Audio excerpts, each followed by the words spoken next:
getting up on polling day, it was a glorious day. The sun was splitting the stones. I put on a nice dress, did my makeup really nicely. I walked into my very rural parish. I went in, I was there at 7:01. And my 3 sisters and my brother, we all voted together. All these other people were also ticking that yes box. Holding it over the box and just thinking, just remembering. And I kept panicking, thinking that I would accidentally vote the wrong way. So I really took my time with this, that I could mark the right place on the polling card. And putting my yes into the ballot box felt like the culmination of a lifetime of work. It was a landslide. The 2/3 came through. The thing that we'd been told for years, the thing that people have been saying to us for years in our polling came true. 2/3 of people, and they said yes. It was incredible. For so many people, it sort of legitimised their life's experience. I'm not going to revise my 55%, but you never know, because if we could get it to 60, we would be so home and away. And it was 66.4%, which was just beyond amazing.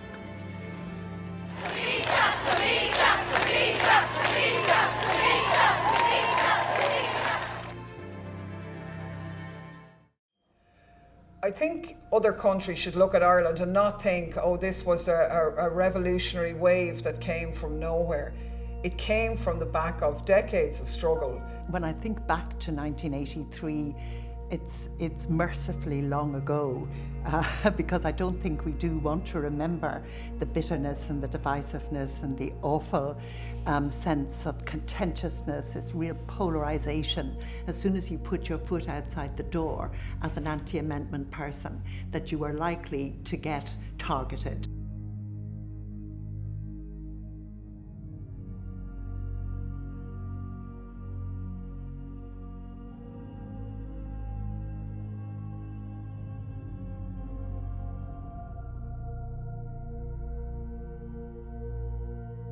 I mean, there was a great sense of disappointment and disillusionment. Almost immediately after 1983, it became clear that the Eighth Amendment was harmful to women's health. We had a series of high-profile cases.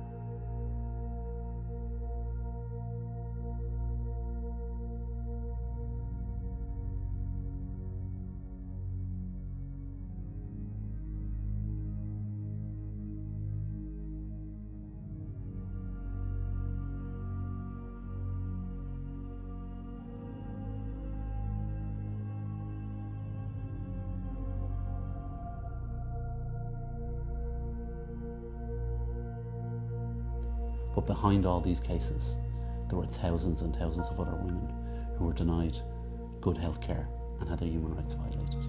The abortion trail didn't in the least bit stop. Young people, and particularly a lot of young women, I felt, went over to London or went to New York because they were so sick and tired and fed up with this Ireland that we were living in, which was so hostile to us as women. We were taken to court by a society, an organisation called SPUC, the Society for the Protection of the Unborn Child, and we were threatened with prison because we as Students' Union officers were providing information on abortion to women in crisis pregnancy.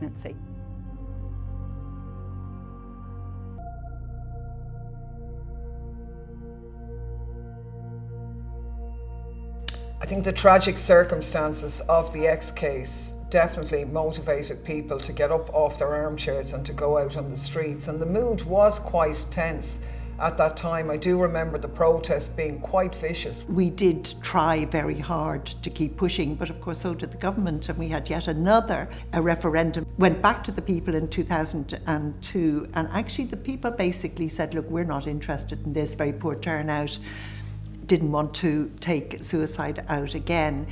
And it was at that point that I said to myself, right, we are actually going to have to do something about this, and it is about a rejuvenation of the women's movement.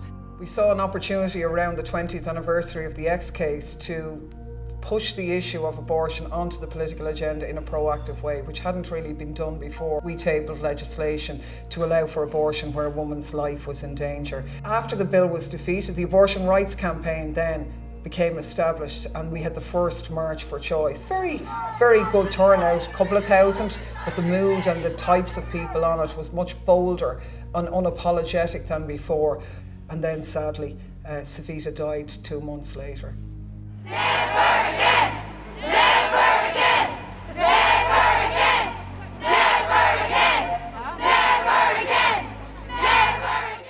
We are now going on the warpath, let's put it bluntly, we're going on the warpath to have the 8th Amendment removed from the Constitution.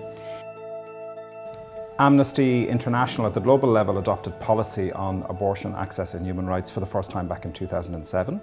In the years that followed on in Ireland, the issue really came to the surface more and more. I mean, particularly when women and families affected by fatal fetal abnormalities began to speak out about the impact of Ireland's abortion law on them and on their lives and on their human rights. And then, you know, the other enormously significant moment was when Savita Halappanavar died. And as a result of that, we saw our members in particular really saying this is something that we really want to work on.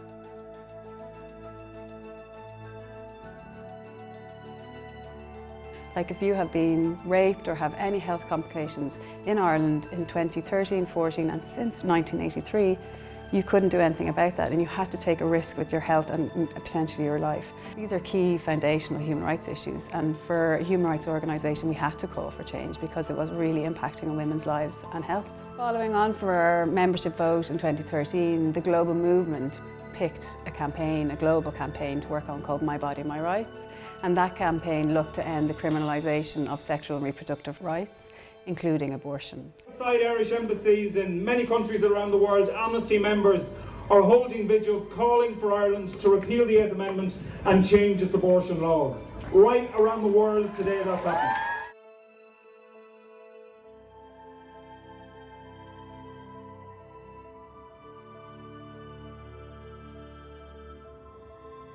This was very much a strategic move. It was about developing and drafting the strategy that needed to be worked out for getting the 8th Amendment out of the Constitution. The National Women's Council came in. You know, there were others really there who were, Amnesty were in then, and the ICCL were in, the IFPA. A lot of experience of campaigning, a lot of experience specifically around the issue of abortion. It was really important when the coalition came together in 2014 to have this focus on this one political act. Like, we were all coming at it from different places, but we all knew that this was the one piece of law that needed to change before any other change could happen. In 2015, we published our research, She's Not a Criminal, on the impact of Ireland's abortion laws on women and girls, on people who become pregnant here. That, I suppose, from our perspective, opened up that conversation for the first time at both the political level, but also at the public level. I mean, the fact that we were focusing in on criminalisation is a key issue, because we'd identified that was one of the things that people did not understand. It also criminalised doctors. I am here today fighting for reproductive justice of all women in Ireland. As a woman in my position, being an asylum seeker and being in a direct provision, you don't have access to cross the borders. So that means we still have like a huge problem for us to cross these barriers, and it's only the policies maker that they can actually be able to change that for us. I suppose for us also it was key that politicians heard from women and heard their stories, because for so long and for too long they had been able to ignore those stories. Women telling their stories was a game changer. Doctors, lawyers, politicians could all argue in the abstract, and they could argue the pros and cons, but when it was real people who could be your colleague, your neighbour, your sister, I think that put a completely different complexion on things, and I think it made people think more deeply, and it brought out the compassion that's there anyway. I knew that I wanted to tell my story, but on the advice actually of journalists, I knew that it had to be anonymous. The climate was very different at the time. The campaigners were much more polarised. Foregoing anonymity could have been quite risky. You know, I had told my own story before anonymously to the Irish Times. Cathy Sheridan was doing a piece, and I think what happened there was that there was no impact. I'm sure people read it, she's a great writer and I'm sure it had some impact on the day, but there was no momentum from it, partly because there were no names and faces. We weren't people. It was just a story. And it wasn't until 2015 when, with Amnesty at Electric Picnic, I told my own story as part of the She's Not a Criminal campaign. I put my name and my face to my story, and suddenly that had an impact. I didn't want to get involved in activism. I just found that I had a story to tell, and I'm a storyteller by trade. So I reckoned that at a certain point, this story left untold became a lie. So it was time to tell the story. And I remember seeing the She's Not a Criminal thing for the first time, and just the relief and feeling like, exactly, that's it. I amn't a criminal. What I did was nothing shameful. It certainly wasn't illegal. And that campaign really put into such simple words what we were doing to women and girls all over this country. I started talking about my own abortion in 2015, and the reason I did that was because up until then, all we heard about were the hard cases, people who had travelled to England for abortions because they were raped or because of fatal fetal abnormalities. And I knew that the majority of women who travelled were women like me, who'd had abortions because they weren't ready to become parents. And I just thought, how could we have a proper conversation about this if we weren't including voices like mine and like so many other people who needed abortions for the very simple reason that that was not a time for them to become a parent. I had an abortion about 4 years ago. I was very young at the time, and I just wasn't ready to be a mother at all. I felt the need to share that story when other women started speaking out about it to rid the shame and the stigma that was in Ireland at the time.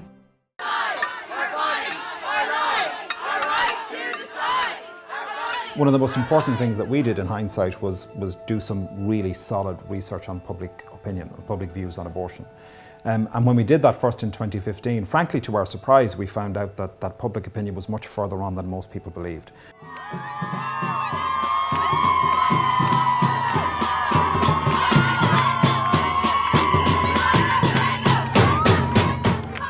There was huge consensus across all demographics, young, old, urban, rural, and also socioeconomic groups, that we needed an abortion framework that would absolutely require the repeal of the 8th Amendment and massive changes to the laws. And we brought the situation in Ireland and the impact of our abortion laws to various UN committees.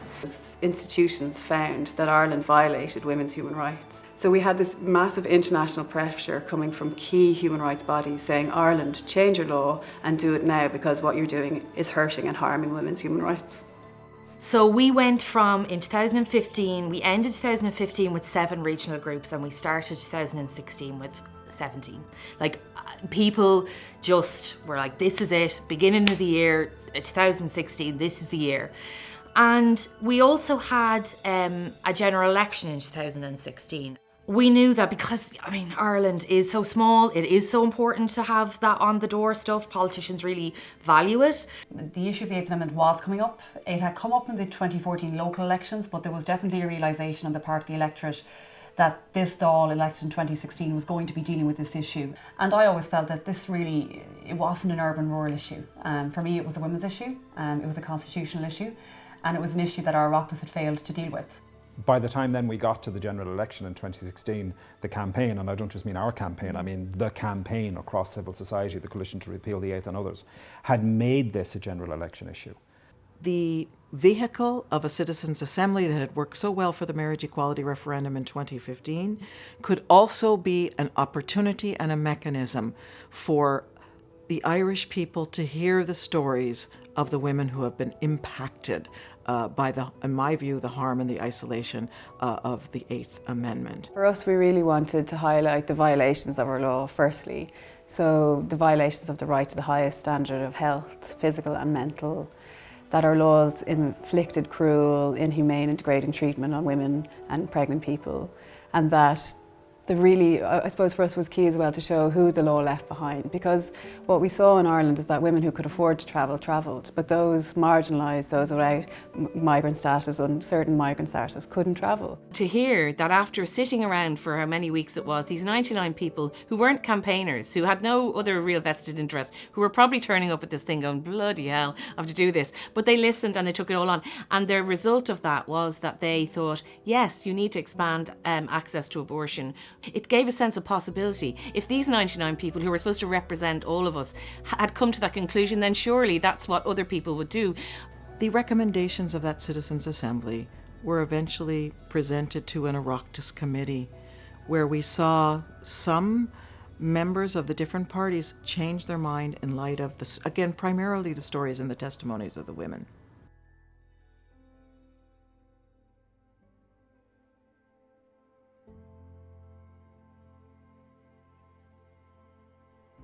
So we had come from the Citizens' Assembly. We had then had the judgment on the Amanda Mellett case.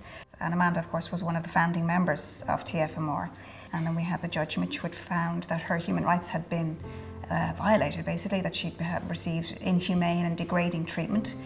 And we really felt in our group in TFMR that really validated our experiences, and anybody who had been through that experiences. It was great to hear, you know, an international committee is saying that this was a violation of human rights. We then had the Joint Oireachtas Committee.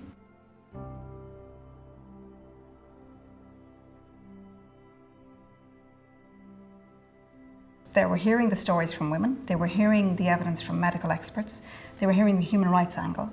And all of these different angles were what, you know, gave all of these groups the full picture. We know that a termination is the right thing for us, for our baby, for our families. The people were well ahead of their politicians, and as a politician I concede that point readily. The Irish public had decided that they wanted change. The personal stories that we had all heard as policymakers, as politicians, but also just as citizens. The fact that so many women and their partners had come forward and talked about the shame that they had been made feel when they'd had a crisis pregnancy, the judgmental nature of Irish law and therefore the Irish Health Service, and how in a terrible time of crisis we had added to their pain. Bringing medical voices into the Joint Oireachtas Committee had a profound impact on politicians. They were forced to listen to the reality of Ireland's abortion laws. They were forced to hear stories of young girls taking pills alone without medical support. They were forced to hear the stories of fetal abnormality. They were forced to hear the harms, the medical harms that our abortion laws were having on women. When you couple that then with the women's testimony, again explaining the complex nature of all of the factors that go into a decision. And the more personal stories we heard, the more urgent became the need for us to not play party politics with this issue and to actually engage as best we could and to try to work together wherever possible. So a lot of people engaged with it, and as a committee we felt an onus on us to not just assemble the facts and interrogate the facts, but also put the facts together. So the announcement of the referendum, I suppose, was really a day of many mixed emotions, because whilst I knew this was going to be a major moment for Ireland, I knew this was an exciting moment for Ireland to speak as a progressive nation, wanting to care for women with compassion and without judgment in our own country. There was a great sense of nervousness, worry, stress. You know, we were going to have to try and marshal 50% plus of the Irish people through a public vote to actually say we need to change our constitution. That's never easy. The launch itself was really very important. That was in March. It was electric. You could actually feel the electricity popping off, and full of young people.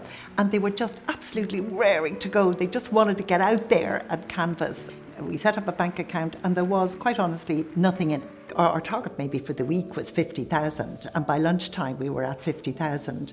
And that evening, by midnight that evening, we were at 100,000. And by the end of the week we were at 500,000. If a woman is pregnant and she doesn't want to be, for whatever reason, who should decide what happens next?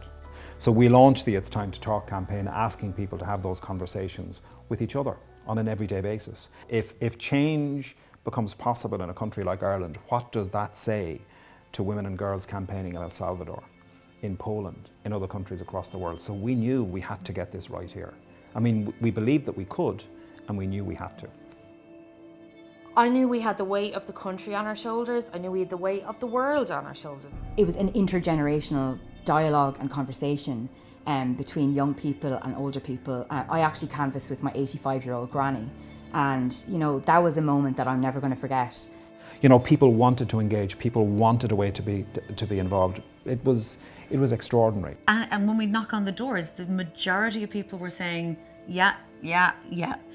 There was just this sense of an unstoppable momentum that could only have one outcome. We were coming home to vote. People were taking planes and buses and scooters and anything they could get onto so that they can get to their local polling station.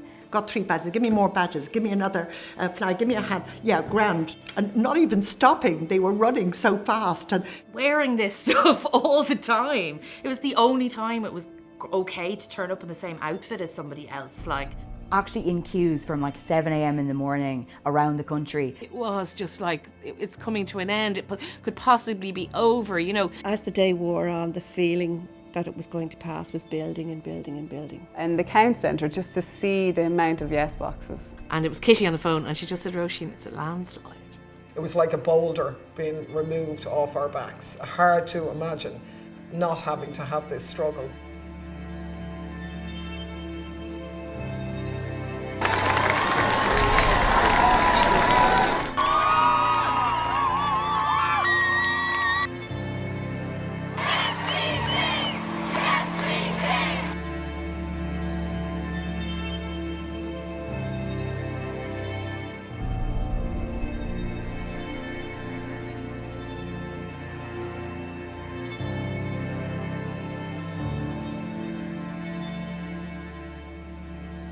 We did it. We did it. We did it. We did it. We did it. And it's an amazing thing, we did it.